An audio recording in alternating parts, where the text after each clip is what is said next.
नमस्कार साथियों, गौरव ज्ञान धारा में आप सभी का स्वागत है। दीपावली का त्योहार आप सभी ने बहुत अच्छे से मनाया होगा और बहुत अच्छी तरीके से आप लोगों की दीपावली गुजरी होगी, ये उम्मीद कर रहा हूं।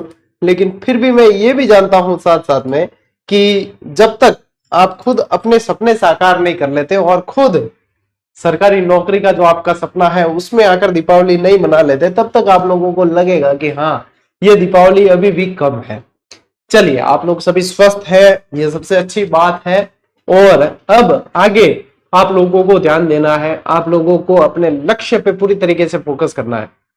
ज्यादातर अपने चैनल से जुड़ी हुई जैसे कि गृहिणियां हैं, महिलाएं हैं, उनका अभी तक का बहुत बिजी शेड्यूल रहा है कि दीपावली की सफाई करनी है, ये वो बहुत सारे काम होते हैं। मैं भी समझता हूं इस चीज को कि हाँ होंगे, मैं मानता हूं कि होंगे, लेकिन अब जितने भी काम थे उन्हें साइड में कर देना और सबसे मुख्य काम है आपका पढ़ना और पढ़कर सपनों को साकार करना। ठीक है, नियमित रहना है, मैं भी कोशिश करूंगा नियमित रहने की, और मैं वैसे भी नियमित क्लास आपको दे रहा हूं, तब इसीलिए अपन पहुंच चुके हैं 48 क्लास तक। लेकिन आप लोगों को नियमित रहना बहुत जरूरी है। आज के इस एकलव्य बैच की 48वीं क्लास में अपन कछुआ वंश का पार्ट 2 पढ़ने वाले हैं। पार्ट 1 इससे पहले पढ़ लिया। इस दरमियान बहुत सारे बच्चों के मैसेज कमेंट वगैरह आते हैं कि सर सेकंड ग्रेड का बैच अभी शुरू कर दो आप नया, सर फर्स्ट ग्रेड का बैच शुरू कर दो, तो टाबरो ध्यान दो।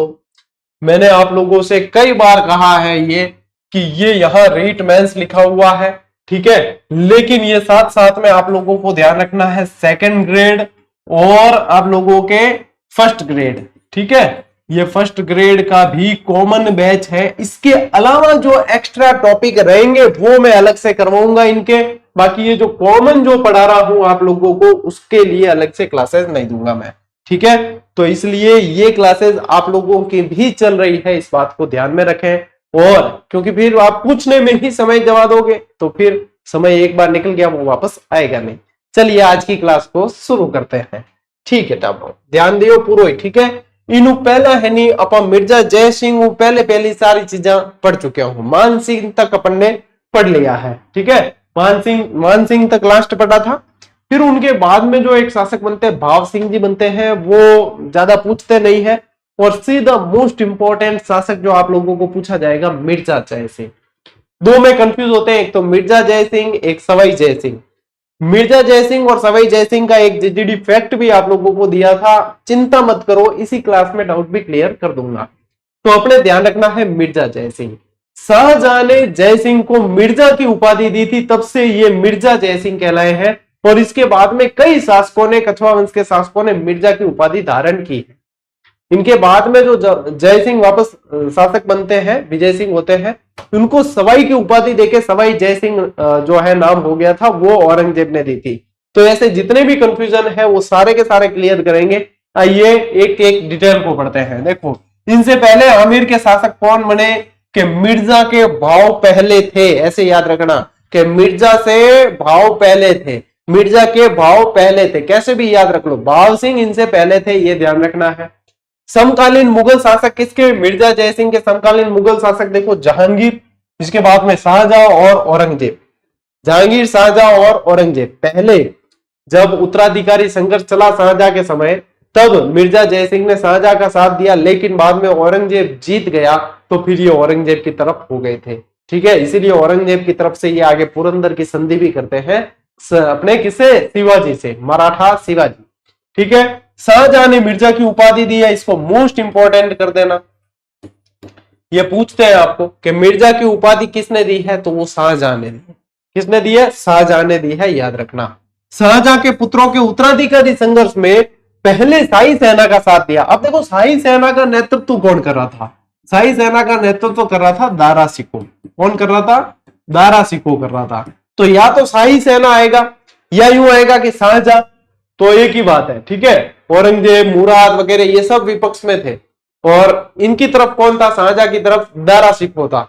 मुगलों का सबसे विद्वान यदि कोई राजकुमार था तो वो दारा सिकोह था। ठीक है, लघु अकबर भी कहा जाता था उसे। देखो, इनका साथ दिया, लेकिन अंत में औरंगजेब का साथ दिया और औरंगजेब का विश्वास भी प्राप्त किया है। और मुगलों की ओर से शिवाजी से क्या की है? पुरंदर की संधि की है। ये पूछते हैं, इसमें कंफ्यूज मत होना। या पुरंदर की संधि मिर्जा जयसिंह है या सवाई जयसिंह, इसमें कंफ्यूज नहीं होइएगा। ये की किसने है? मिर्जा जयसिंह ने की है। पुरंदर की संधि किसने की है? मिर्जा जयसिंह ने। कब हुई थी? तो 11 जून 1665। कब हुई थी? 11 जून 1665। यानी शिवाजी को मुगलों के अधीन लाने का कार्य किया गया था। शिवाजी को मुगल दरबार में उपस्थित करने का कार्य इस संधि के जरिए हुआ था। शिवाजी और मिर्जा जयसिंह के मध्य हुई। शिवाजी द्वारा छीने हुए 35 में से 23 दुर्ग पुनः मुगलों को दिलवा दिए गए। शिवाजी की कैसी युद्ध पद्धति थी? छापामार युद्ध पद्धति। उसमें जो मुगलों के 35 दुर्ग छीने थे शिवाजी ने, उनमें से 23 दुर्ग इस संधि के जरिए वापस ले लिए। जब शिवाजी पुनः मुगल दरबार में उपस्थित हुए तब उन्हें बंदी बना लिया गया, जिससे शिवाजी बाद में भाग निकले थे। अब इसमें एक लंबी स्टोरी आती है, राम सिंह की हवेली में ठहरे वगैरह ये सब, लेकिन इतनी आप लोगों को पूछते नहीं है। ये ध्यान रखना कि शिवाजी बंदी बनाए गए थे और फिर निकल गए थे यहां से। हाँ, ये जरूर याद रख सकते हो कि इनको राम सिंह की हवेली में ठहराया गया था। क्या ध्यान रख सकते हो?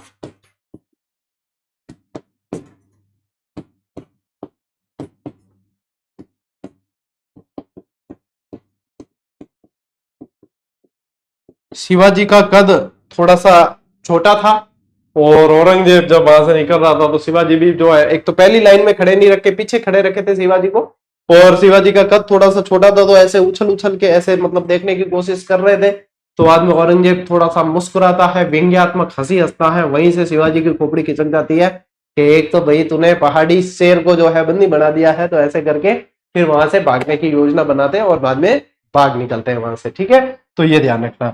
इसका आरोप औरंगजेब ने मिर्जा जयसिंह पे लगाया, क्योंकि ये जो राम सिंह की हवेली में रुकवाया था ना, ये राम सिंह इनके यहीं के थे।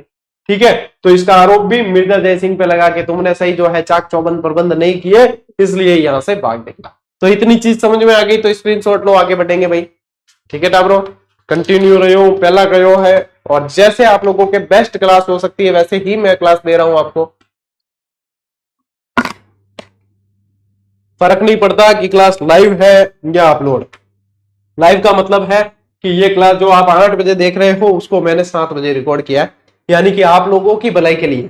मैं 8 बजे भी लाइव उपस्थित रह जाता, मैं 7 बजे भी रह जाता, और जब रिकॉर्ड कर रहा था तब भी लाइव रह सकता था, क्योंकि मैं तो वन शॉट में ही रिकॉर्ड करता हूं। ऐसा तो है नहीं कि कट लगा लगा के करनी है। लेकिन बातें बहुत ज्यादा होने लग गई थी, बच्चे बहुत ज्यादा कई तरह के सवाल पूछते हैं, तो क्या है कि अपन स्टडी कंटेंट से डिस्ट्रैक्ट होते हैं। तो इसीलिए मैंने डिसीजन लिया कि थोड़े दिन जो है इन क्लासेस को प्रीमियर पर चलाया जाए, ताकि कोर्स अपना जल्दी से कवर हो जाए। तो सारे डिसीजन आप लोगों के हित में ही लिए जाते हैं, ये ध्यान रखें। और जितने भी विद्यार्थी नए जुड़े हैं, चैनल को सब्सक्राइब करके जीजीडी के परिवार को मजबूती देनी ही देनी है, क्योंकि जितना जीजीडी का परिवार मजबूत हो रहा है उतना ही हर बालक हर बालिका पढ़ने में मजबूत हो रही है। ठीक है, चलिए देखिए, शिवाजी का पीछा करते हुए बुरहानपुर अभियान में जयसिंह की मृत्यु हो गई थी, क्योंकि आरोप लगा था जयसिंह पे कि भाई तुम्हारी वजह से जो है शिवाजी भाग गया वापस। तो यहाँ पे इन्होंने पीछा किया और बुरहानपुर अभियान में इनकी मृत्यु हो गई। इन्होंने औरंगाबाद में जयसिंहपुरा कस्बा और बनारस में संस्कृत विद्यालय बनवाया था, मोस्ट इंपोर्टेंट थिंग्स है। और इनके दरबारी विद्वान पूछे जाते हैं, जिसमें से एक बिहारी था। बिहारी को जो है हर दोहे की रचना पे सोने की असरफी दी जाती थी। ठीक है, बिहारी सत्सई लिखी थी उन्होंने। दरबारी विद्वान में देखो, राम कवि, कुलपति मिश्र, बिहारी, गोपाल तेलंग, नरोत्तम दास, ये सारे के सारे बेटा पूछे जाते हैं। ये याद रखना, ऐसे की ऐसी चीजें पूछते हैं और ऐसे की ऐसे मैं आप लोगों को बताता भी हूं। मैं अभी ऐसे ही बना हुआ प्रश्न एक बताऊंगा आगे, जिसमें से प्रश्न पूछा जाता है, बस ध्यान आप लोगों को देना है। ठीक है, चलिए क्या बना है वो अभी बताऊंगा आगे। बिहारी ने बिहारी सत्सई लिखी थी। ठीक है, सत्सई के अंदर मतलब 700 दोहे होते हैं। कितने होते हैं? 700। वैसे 713 थे इसके अंदर। ठीक है, और राम कवि ने जयसिंह चरित्र की रचना की थी। ये चीजें डायरेक्ट पूछी जाती है। ये इस तरीके से जो है बिहारी सत्सई के अंदर दोहे लिखे हुए होते थे, और बिहारी के दोहों में इतना प्रभाव था कि मिर्जा जयसिंह जो है इसे हर एक दोहे की रचना के लिए एक स्वर्ण असरफी दिया करते थे। ठीक है, चलिए स्क्रीनशॉट लीजिए। ठीक था, तो देखो अब यहां पे जो है अंतर दे रखा है किसके बीच में? सवाई जयसिंह और मिर्जा जयसिंह, और यही जीजीडी फैक्ट के रूप में आप लोगों को दिया गया था। अभी जीजीडी फैक्ट थोड़े से रुके हुए हैं, डेली डोज भी रुके हुए हैं, उसको फिर कंटिन्यू करेंगे, क्योंकि टीम के कई मेंबर जो है दीपावली त्योहार की वजह से थोड़े से डिस्ट्रैक्ट थे। कईयों के घर परिवार में किसी न किसी परिवार के सदस्य की कोई बीमारी की हालत थी और ऐसा था, तो कई जने जो है एक बार वापस ट्रैक पे आ जाएंगे, उसके बाद में आप लोगों के लिए फिर से व्यवस्थाएं दुरुस्त कर दी जाएगी। ठीक है, आंशिक ब्रेक आया है, पूरी तरीके से बंद नहीं की है चीज कोई भी। ठीक है, सवाई जय सिंह टाइम पीरियड क्या है बेटा, 1700 से 1743। ठीक है, अपने पिता बिशन सिंह की मृत्यु के बाद शासक बने, यानी मिर्जा जय सिंह के बाद में भी आप लोगों को ध्यान रखना है बिशन सिंह बनते हैं, इनकी मृत्यु के बाद में ये शासक बनते हैं जिनका नाम होता है अपने विजय सिंह नाम होता है, बाद में इनके जो है जय सिंह कर देते। देखो इनकी वाक पटुता, बोलने में चैप्टर, आजकल का टाबर भी थे देखो ना, बोलने में बहुत फास्ट फॉरवर्ड हुआ करे, जहां के जय ए भी बहुत फास्ट फॉरवर्ड है। एक बार औरंगजेब के दबा, औरंगजेब दोनों ही हाथ पकड़िया है, बहुत जबरदस्त जो है इनको जवाब दे दिए थे। तो औरंगजेब को याद आया कि एक तो भाई मिर्जा जय सिंह था और ये तो उनसे भी सवाया है भाई, तो इसका नाम आज से सवाई जय सिंह। ठीक है, तो नाम औरंगजेब ने इन्हें जो है सवाई की उपाधि दे दी और इनका मूल नाम क्या था, विजय सिंह। औरंगजेब ने बदल के क्या कर दिया, जय सिंह, कि ये उस जय सिंह से भी धुरंधर आदमी है भाई, इसका नाम भी जय सिंह और सवाई जय सिंह किया जाए, तब इनका नाम सवाई जय सिंह हुआ। ठीक है, सवाई जय सिंह। देखो औरंगजेब की मृत्यु के बाद उत्तराधिकारी युद्ध में इन्होंने आजम का साथ दिया, लेकिन मोजम विजय हुआ और बहादुर शाह के नाम से शासक बनता है। देखो जिसका साथ दिया वो विजय नहीं हुआ, मोजम विजय हुआ है। मोजम कौन था, बहादुर शाह के नाम से शासक बनता है। अब यहां पे आओ, इसमें है आप लोगों के मिर्जा जय सिंह और सवाई जय सिंह में अंतर। देखो मिर्जा जय सिंह इनसे पहले थे, 15 जुलाई 1611 इनका जन्म, पिता महासिंह, मिर्जा की उपाधि शाहजहां द्वारा, पुरंदर की संधि 11 जून 1665 उपलब्धि के अंदर, और मिर्जा जय सिंह के मध्य हुई थी किसके, शिवाजी और मिर्जा जय सिंह के मध्य। कछवा शासकों में सर्वाधिक शासनकाल यदि देखा जाए तो वो मिर्जा जय सिंह का है। कछवा शासकों में सबसे ज्यादा शासनकाल किसका है, मिर्जा जय सिंह का। 3 मुगल बादशाहों का कार्यकाल इन्होंने देखा। 3 में कौन कौन, जहांगीर से शुरू करना, जहांगीर, शाहजहां, औरंगजेब, 3 मुगल बादशाहों का कार्यकाल इन्होंने देखा है। सवाई जय सिंह के बारे देखो तो आप 3 दिसंबर 1688 को जन्म, पिता बिशन सिंह, मूल नाम विजय सिंह, सवाई की उपाधि औरंगजेब, जयपुर शहर बसाया 18 नवंबर 1727, जंतर मंतर 5 वेधशालाएं बनाई। ठीक है, और ये 7 बादशाहों का काल देखा है, ये अभी अपन आगे देखने वाले हैं वेधशालाएं कौन कौन सी बनाई, और आप लोगों को बहुत अच्छी तरीके से मैं याद करवाने वाला हूं, तो उसकी चिंता तो नहीं करो, आप स्क्रीनशॉट ले लो भाई, स्क्रीनशॉट ले लो, ताकि आगे बढ़ा। बहुत दिनों बाद क्लास आई है अपनी, फिर से 5-6 दिन बाद में आई है, और कल परसों से आप लोगों के 1 मिनट शो भी कंटिन्यू करेंगे फिर से। 1 मिनट शो का बहुत तगड़ा रेस्पॉन्स रहता है एग्जाम में भी, स्टूडेंट्स में भी, तो उसे कंटिन्यू करेंगे, उसे मिस मत करना यदि ग्रेड 3 निकालनी है। पोस्ट कम ज्यादा ये चिंता छोड़ दो, मैं इस पे एक वीडियो बनाने वाला हूं, उसे देख लेना, तो उसमें बताऊंगा मैं आप लोगों को कि क्या है। ठीक है, चलो बढ़े आगे। ओके, अब देखो सवाई जय सिंह के समय होता है एक देबारी समझौता होता है 1708। मेवाड़ पड़ा था जब भी आप लोगों को बताया था, मारवाड़ पड़ा तब भी बताया था, है ना, और कछवा पढ़ रहे तब भी बता रहा हूं। सवाई जय सिंह से विवाह हुआ था किसका, एक तो सूरज कुंवरी का और एक चंद्र कुंवरी का। देखो मेवाड़ के शासक अमर सिंह द्वितीय की पुत्री थी चंद्र कुंवरी। ठीक है, इसका विवाह हुआ इस शर्त पे हुआ कि इससे उत्पन्न जो पुत्र है वो शासक बनेगा। ठीक है, मारवाड़ के अजीत सिंह की पुत्री सूरज कुंवरी का विवाह हुआ, इससे जन्म हुआ ईश्वरी सिंह का, इससे जन्म हुआ माधो सिंह का। विवाह किससे किए, दोनों ने सवाई जय सिंह से किए। अब देखो क्या होता है कि शर्त के अनुसार शासक बनना चाहिए माधो सिंह, लेकिन शासक बना था ईश्वरी सिंह, तो इन दोनों के मध्य जो है उत्तराधिकारी संघर्ष के बीच इसी समझौते से हो गए थे। फिर इसी के परिणाम के स्वरूप बगरू का युद्ध होता है, राजमहल का युद्ध होता है, और ईश्वरी सिंह की आत्महत्या होती है। वो सब इसी के परिणाम स्वरूप होते हैं देबारी समझौते के अनुसार। ठीक है, तो देबारी समझौते का टाइम पीरियड पूछा जाता है, क्या तय हुआ था ये पूछा जाता है, और किस किस का विवाह हुआ था ये पूछा जाता है। ये सबसे बेस्ट तरीका है, स्क्रीनशॉट लीजिए आप इसका। ठीक है, ऐसे का ऐसे आप लोगों को जीजीडी वन लाइनर में भी चीज दी गई है।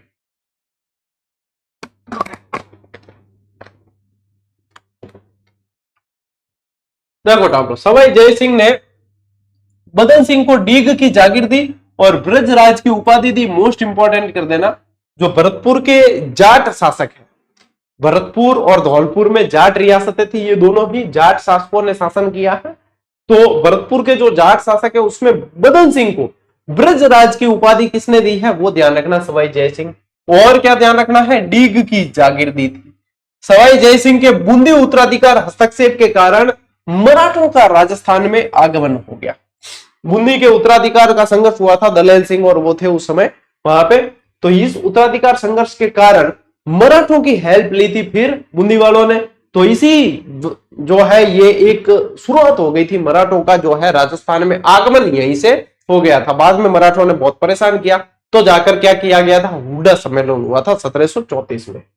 सवाई जयसिंह अंतिम हिंदू शासक था जिसने अश्वमेध यज्ञ करवाया था। कौन सा यज्ञ करवाया था? अश्वमेध यज्ञ करवाया था। कुमाणी राजपूतों ने इनके घोड़े को रोका था, तो यह भी ध्यान रखना है अपने को, ठीक है। इसका पंडित कौन था? पंडित पुंडरीक रत्नाकर था। पंडित कौन था इस यज्ञ का? पुंडरीक रत्नाकर। और विद्याधर भट्टाचार्य जो एक बंगाली वास्तुशास्त्र था, यह कौन था? बंगाली वास्तुशास्त्र,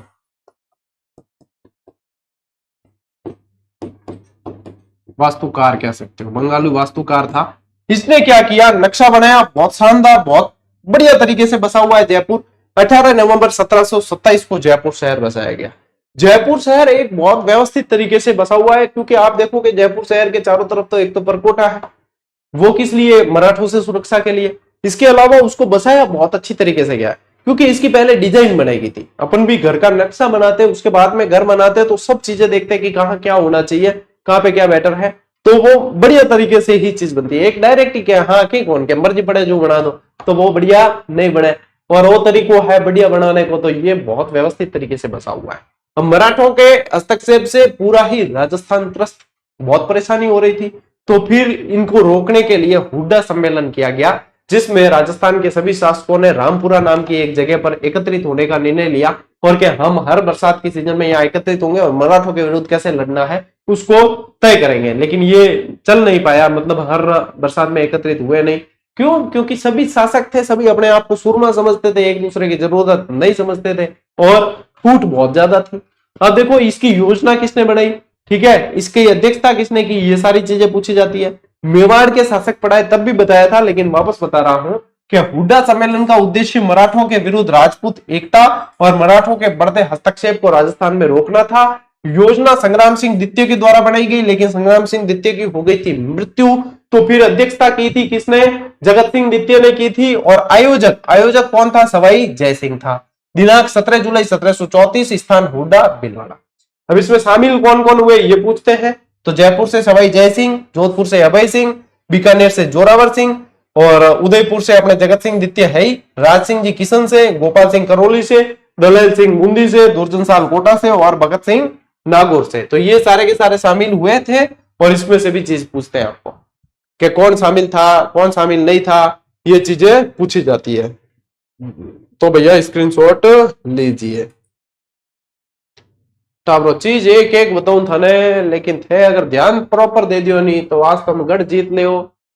इतना भी कठिन नहीं है कंपटीशन, लेकिन इतना भी सरल नहीं। मेहनत सभी को करनी पड़ेगी, मेहनत सभी को करनी पड़ेगी। किसी के वसीयत में आसमान नहीं लिखा जाएगा, उड़ान तय करेगी कि कौन कितना ऊंचा जाएगा।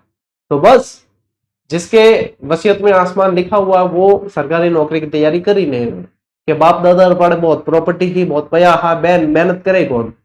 क्योंकि उनको पता है कि मैं अगर उड़ा भी दूं तो मेरे जो है आने वाली 3-4 पीढ़ी तक का माल पड़ा है, तो वो मेहनत नहीं करते हैं। ऑब्वियस है ये चीज। मेहनत वही करते हैं कि हमारे पास में अभी कुछ भी नहीं है, यदि हमने मेहनत करके नहीं बनाया तो हमारी जिंदगी भी खराब और आने वाली हमारी पुश्तों की भी खराब होगी। इसीलिए जो है मेहनत करो इतनी जबरदस्त कि आने वाले 7 पुश्ते आप लोगों को याद करें कि हमारे पुरखों ने हमारे लिए कुछ न कुछ तो किया। इसलिए हमें इतना संघर्ष करने की आवश्यकता नहीं है, और संघर्ष तो वैसे ही अपन कर रहे हैं। तो इस संघर्ष के साथ में मेहनत की जाए, दम लगा के अपने लक्ष्य को बहुत शिद्दत से चाहा जाए, तो वो जरूर और जरूर मिलेगा। वो मेहनत के दम पे ही हासिल किया जा सकता है। सवाई जयसिंह द्वारा करवाए गए निर्माण कार्य समूह, तो बढ़िया चीज जो पूछे ना, हवा महल, ये जो है जो तीज की झांकी निकलती थी उसको देखने के लिए इसका निर्माण करवाया। तीज की जो सवारी निकलती थी उसको देखने के लिए। लालचंद उस्ता जो है ना, लालचंद उस्ता इसके वास्तुकार थे, ये ध्यान रखना। जंतर मंतर इसका एक्चुअल नाम होता है, क्या होता है?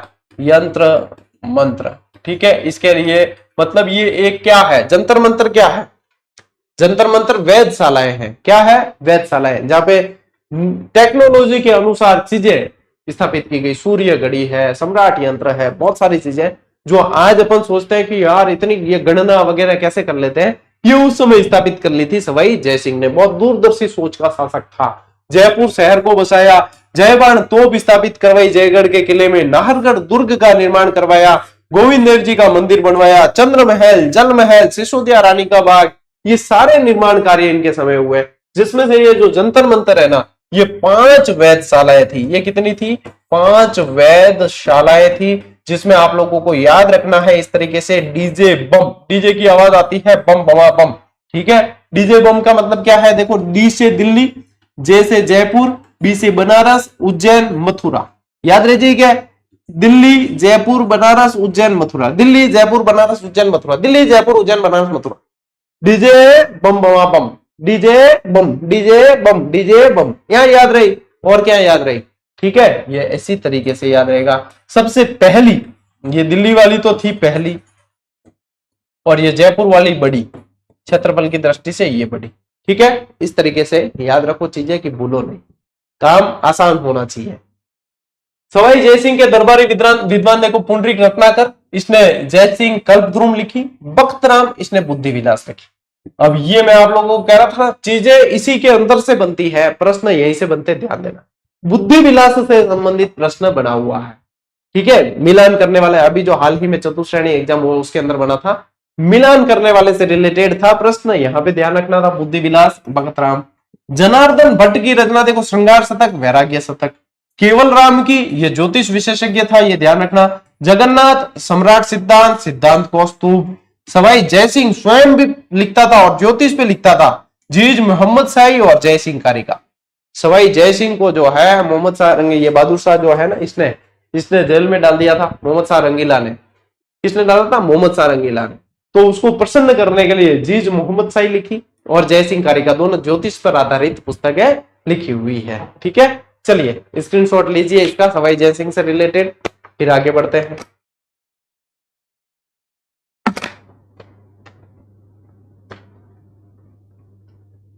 अब देखो ईश्वरी सिंह, इसके बाद में शासक। अब ये देवारी समझौते के कारण क्या हुआ, फूट पड़ गई बेटों के अंदर, राजकुमारों में।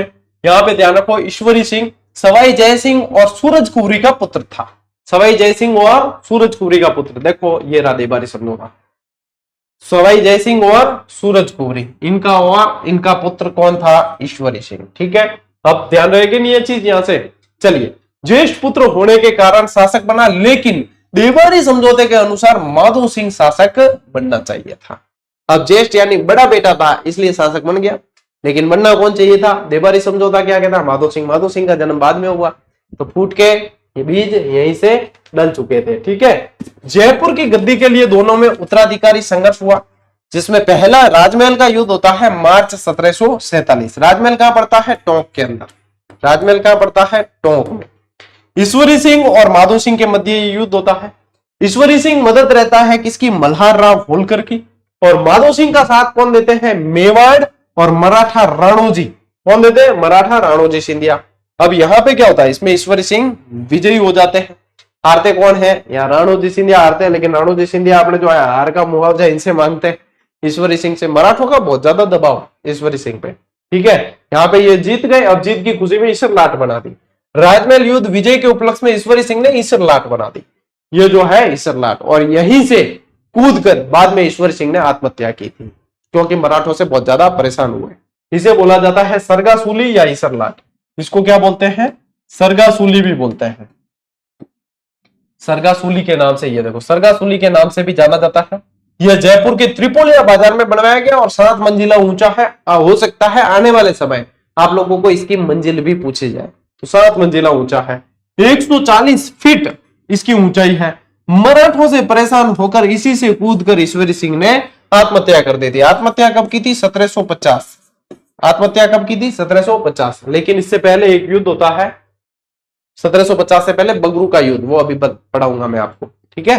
तो ये ध्यान रखना, स्क्रीनशॉट ले लो।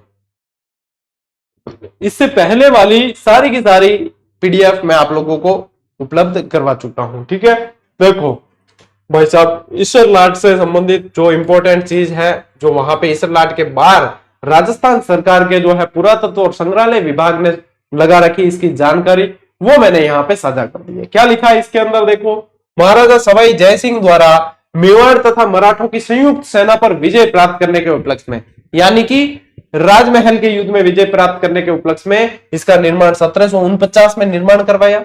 इसे सरगासुली के नाम से भी जानते हैं और 140 फीट इसकी ऊंचाई है, 7 मंजिला मीनार है, ये अष्टकोणीय आकृति में बनी है। इसकी सर्वोच्च मंजिल से जयपुर शहर के चहुमुखी विहंगम दृश्य का अवलोकन किया जा सकता है।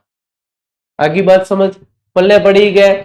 और देखो पूरा मैं ले रहा हूं बिल्कुल पुरातत्व विभाग द्वारा प्रदत्त जानकारी। हम थे ए टिकट रेटा मत देख, जो ए एग्जाम में पूछे कौन, जो जानकारी पूछे और आई है। ठीक है, ले भाई बड़ा आगे। ओके, बगरू का युद्ध ये कब होता है? 1748, राजमहल के युद्ध के बाद होता है। ठीक है, देखिए इस युद्ध में पहले माधो सिंह ने मल्हार राव होलकर को अपनी तरफ मिला लिया।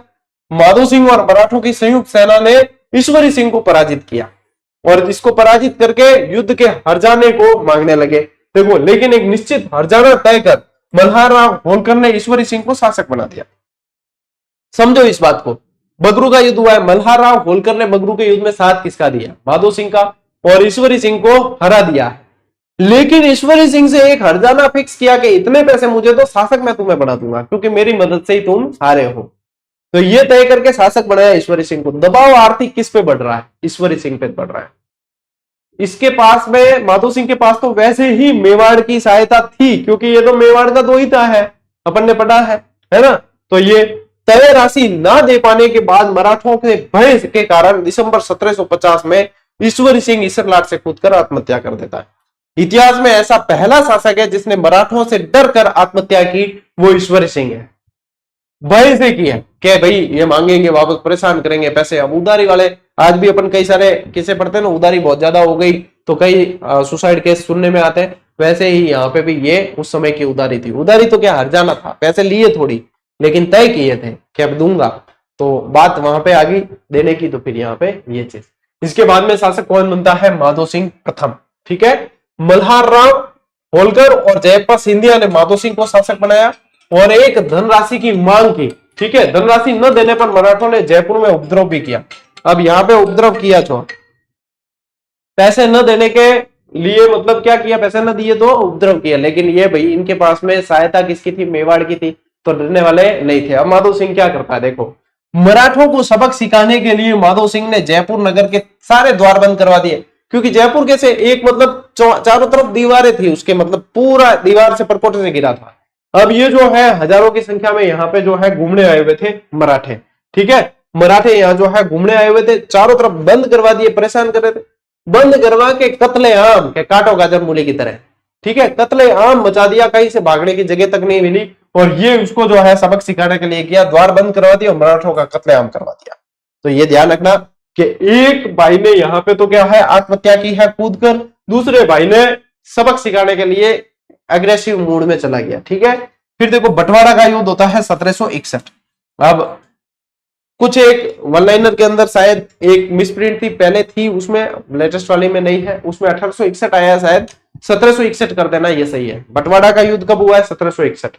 कोटा के शत्रुसाल से पराजित हुआ है और इसने सवाई माधोपुर और मोती डूंगरी महल बनवाए हैं, ये भी ध्यान रखना माधो सिंह के बारे में। ठीक है, बंटवारा का युद्ध मैं ऑलरेडी पहले भी पढ़ा चुका हूं आपको, जब ये कोटा के आपको चौहान पढ़ाए थे तब, तो ध्यान रखना। और ये ध्यान रखो अपने, सवाई माधोपुर की स्थापना किसने करवाई? माधो सिंह प्रथम ने। ठीक है टाउन, देखो अपलोड क्लास का मजा ये होता है, टू द पॉइंट, कंटेंट से कंटेंट चलते हैं, मजा भी इसी में है। और 2-5 मिनट ही एक्स्ट्रा लगते हैं जहां मैं आप लोगों को मोटिवेट करने की कोशिश करता हूं, ताकि आप लोग जो है दुगुने जोश से आगे बढ़ सको। बाकी फालतू की कोई भी बात इसमें नहीं होती है, ठीक है ना, इसीलिए ये क्लास इस तरीके से दी जा रही है। आधे घंटे की क्लास हुई है, कंटेंट कितना पड़ा है ये देखो। आगे बढ़ो, सवाई प्रताप सिंह। अब जो मेन लास्ट शासक आपको पढ़ना है वो सवाई प्रताप सिंह है, इसके बाद में मान सिंह पढ़ेंगे, वो मेन है बस। ठीक है, कछुआ आज पूरे कर देंगे। सवाई प्रताप सिंह के अंदर आपको युद्ध तो ज्यादा नहीं पढ़ना है, तुंगा और पाटन के पढ़ने हैं, लेकिन इनके जो है कला प्रेमी भावना के कारण कला से संबंधित चीजें इनकी ध्यान रखनी है। चलिए, इनसे पहले इनके भाई पृथ्वी सिंह शासक बनते हैं, प्रताप सिंह 1778 में शासक बनते हैं। ठीक है, तुंगा का युद्ध होता है 1787 में। तुंगा का युद्ध मोस्ट इंपोर्टेंट है, ये पूछा जाता है। ठीक है, प्रताप सिंह और विजय सिंह मारवाड़ के, इनकी संयुक्त सेना होती है, इनकी संयुक्त सेना, प्लस लगा रखा है ना मैंने, यानी कि संयुक्त सेना है। और वर्सेस महादजी सिंधिया यानी कि मराठे। ठीक है, इनके मध्य होता है, प्रताप सिंह इसमें विजयी रहे। इनको साथ मिला है मारवाड़ के विजय सिंह का और विजयी रहे। मारवाड़ के विजय का साथ मिला, विजयी हो गए। बस यह याद रखो, बहुत शॉर्ट तरीके को याद रखो, कोई दैण करने की जरूरत है ही कौन। पाटन का युद्ध मोस्ट इंपॉर्टेंट। देखो, नीम का थाना अलग हुआ तब अपन ने पढ़ा था कि ये क्या श्री माधोपुर में पड़ता है ना, तो क्या नीम का थाना में चला गया था। लेकिन अब वापस आपको ध्यान रखना है कि ये पाटन अपने कहां है, सीकर के अंदर। महादजी सिंधिया ने जयपुर और जोधपुर की संयुक्त सेना को पराजित किया। फिर यहां पे पराजित किया पाटन के युद्ध में। जोधपुर और जयपुर की संयुक्त सेना को यहां महादजी सिंधिया क्या करते हैं, बदला लेते हैं, इसका यहाँ पे पराजित करते हैं। 3 साल बाद बदला लेते हैं। तो ये दोनों ही युद्ध इसमें ध्यान रखना है। सवाई प्रताप सिंह एक कुशल योद्धा होने के साथ साथ उच्च कोटि के विद्वान थे। 1799 के अंदर क्या बनवाते हैं, जयपुर में हवा महल का निर्माण करवाते हैं। 1700, यहां पे मैंने शायद आप लोगों को यहां पे, अच्छा, सवाई जय सिंह के अंदर हवा महल मैंने लिखा है ना, इसको काट देना, ये प्रताप सिंह के अंदर आएगा, ये हवा महल का आएगा प्रताप सिंह के अंदर। प्रताप सिंह, सॉरी, यहां पे हवा महल मैंने लिखा है। लालचंद उस्ता और तीज की सवारी सही है, प्रताप सिंह के अंदर ही आता है। सवाई जय सिंह हवा महल का निर्माण नहीं करवाते, जंतर मंतर का करवाते हैं। ठीक है ना, डाउट आ तो हाथ ही क्लियर हो गया, नहीं तो फिर ये डाउट रह जाता। ठीक है, तो यहां ध्यान रखेंगे अपन, 1799 में हवा महल का निर्माण करवाया है प्रताप सिंह ने। लालचंद उस्ता इसके वास्तुकार थे। इसमें 5 मंजिलें हैं और 953 खिड़कियां हैं। 5 मंजिलें, शरद, रतन, विचित्र, प्रकाश, हवा।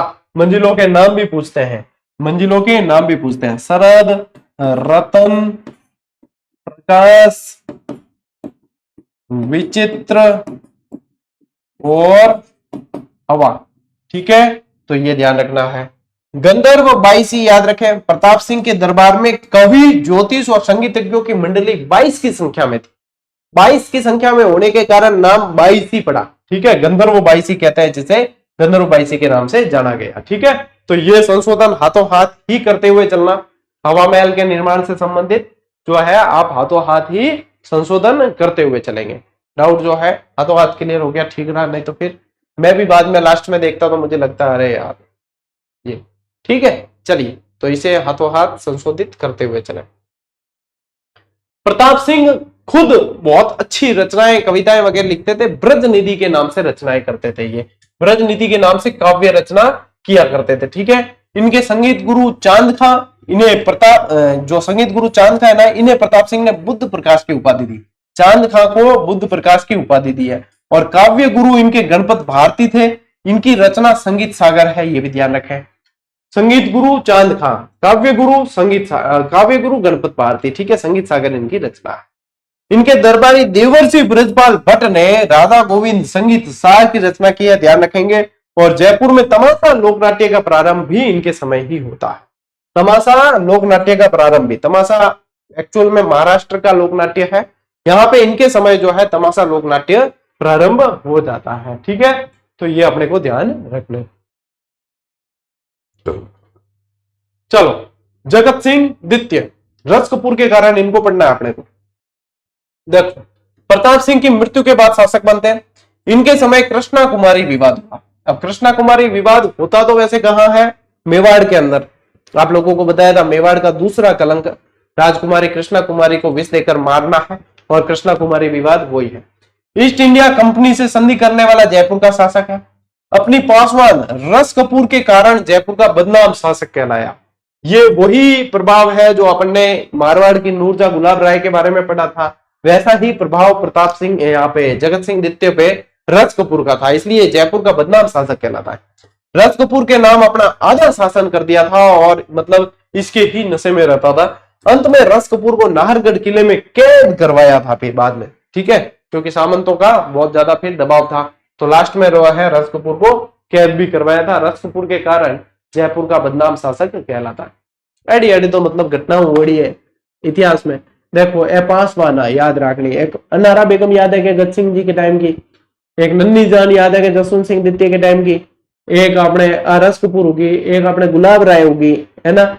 ए जितनी जितनी एक चिमना मराठन भी याद है क्या, बा मोहम्मद शाह लहर भागियो जी को। तो ए प्रेसी पासवान ए मतलब इतिहास बहुत ज्यादा परिवर्तित कराए हो भाई साहब।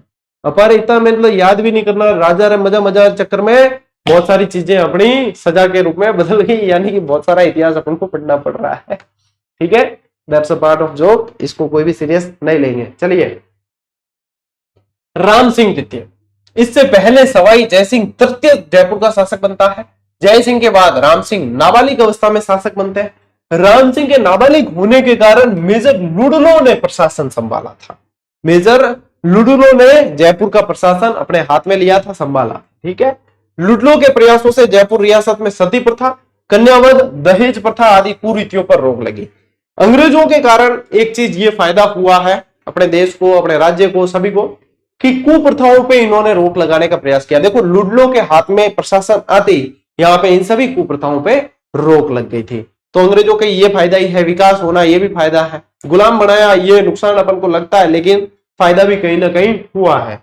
1857 की क्रांति के समय जयपुर के शासक राम सिंह ने अंग्रेजों की काफी मदद की थी, जिसके कारण इन्हें सितारे हिंद की उपाधि और कोटपुतली का परगना दिया गया था। जयपुर के राम सिंह ने भी मदद की, कोटा के राम सिंह ने भी मदद की। ठीक है, तो इन्हें क्या है, सितारे हिंद और कोटपुतली का परगना दिया गया था, ध्यान रखें। अब राम सिंह के कार्य भैया आप लोगों को बहुत अच्छी तरीके से याद रखना है, क्योंकि राम सिंह के समय बहुत सारे निर्माण कार्य होंगे। देखो, जयपुर का रंग गेरुआ। अब आप कहोगे गुरुजी तो पिंक सिटी क्या आपा, तो क्या हुआ बेबोदिया गल्ला, पिंक पिंक पिंक सिटी। तो पिंक सिटी कहते हैं, गुलाबी कलर क्या आ जाता है, लेकिन एक्चुअल में कलर है गेरुआ। ठीक है, पिंक सिटी इसी कलर के कारण ही कहते हैं, लेकिन पिंक है नहीं। देखो, मैं पेन जिससे लिख रहा हूं वो पिंक है, लेकिन ये जयपुर का कलर देखोगे वो एक्चुअल में गेरुआ कलर है। मदरसा हुनरी का निर्माण करवाया, जो बाद में Rajasthan art and craft school के नाम से जानी गई। ठीक है, 1857 में निर्माण करवाया था। रामनिवास बाग का निर्माण करवाया, अल्बर्ट हॉल का निर्माण करवाया, रामप्रकाश थिएटर का निर्माण करवाया, महाराजा और संस्कृत स्कूल का निर्माण भी करवाया है। और जयबान तोप जो सवाई जयसिंह ने बनवाई थी, उसके पहिए लगवाए, क्योंकि वो भारी इतनी है, इधर उधर नहीं की जा सकती थी, पूरी नाल की नाल बनी हुई थी। उसके पहिए लगवाने का कार्य किसने किया है, राम सिंह जी द्वितीय ने किया है। ठीक है, तो चलो डाउनलोड ले, स्क्रीनशॉट ले, राम सिंह जी का कार्य याद रखियो।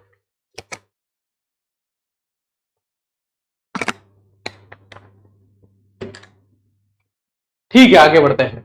माधो सिंह द्वितीय, बब्बर शेर के नाम से इनको जाना जाता था। इनको जयपुर के शासकों में बब्बर शेर के नाम से जाना जाता था। राम सिंह जी के ही ये दत्तक पुत्र थे, राम सिंह जी के दत्तक पुत्र थे, बब्बर शेर के नाम से जाना जाता था। एडवर्ड सप्तम के राज्याभिषेक समारोह में शामिल होने इंग्लैंड पहुंचे तो 2 बड़े चांदी के पात्र गंगा जल साथ लेकर गए। देखो क्या कहते हैं, यहां से जो है एडवर्ड सप्तम के यहाँ से गए, है ना, वहां पे वो थी रानी थी, कौन सी थी, मैरी थी कि विक्टोरिया थी, तो वो इनवाइट करके जैसे यहाँ से गए, जाना भी जरूरी गए। तो ये क्या है कि अपनी संस्कृति को बहुत ज्यादा मानते थे, और यूं मतलब कि अंग्रेजों को मानते नहीं। यहाँ से अपनी खुद की गाय लेकर गए, यहाँ से गंगा जल लेकर गए हैं, यहाँ से प्राइवेट खुद का जो है जेट उसमें गए हैं ये यहाँ से। ठीक है, और जब यहाँ से जाते हो फिर वो कहते हैं वहां पे तो भाई आप सब ये यहाँ से लेके आए, तो मतलब बहुत मतलब चतुराई से उत्तर भी देते हैं उनको क्या भाई मैं थाने देखो बेटी मानी उड़ी है?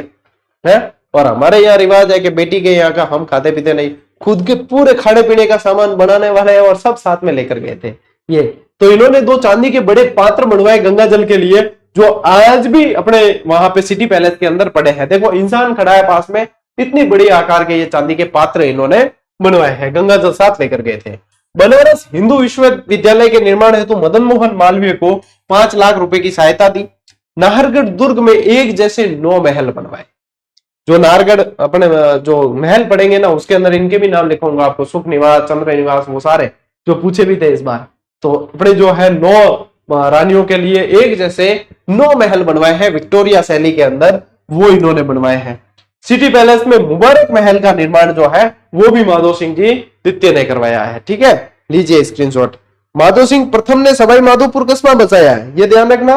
बहादुर सिंह द्वितीय ने मुबारक महल, एक जैसे 9 महल, 5 लाख रुपए BHU के लिए दिए हैं और 2 बड़े चांदी के पात्र वगैरह। ये चलिए, मान सिंह द्वितीय जयपुर के अंतिम शासक, जयपुर के अंतिम शासक जो आप एकीकरण के समय पढ़ते हो मान सिंह, वो यही है। ठीक है, मूल नाम क्या था? मोर मुकुट सिंह। मूल नाम क्या था? मोर मुकुट सिंह।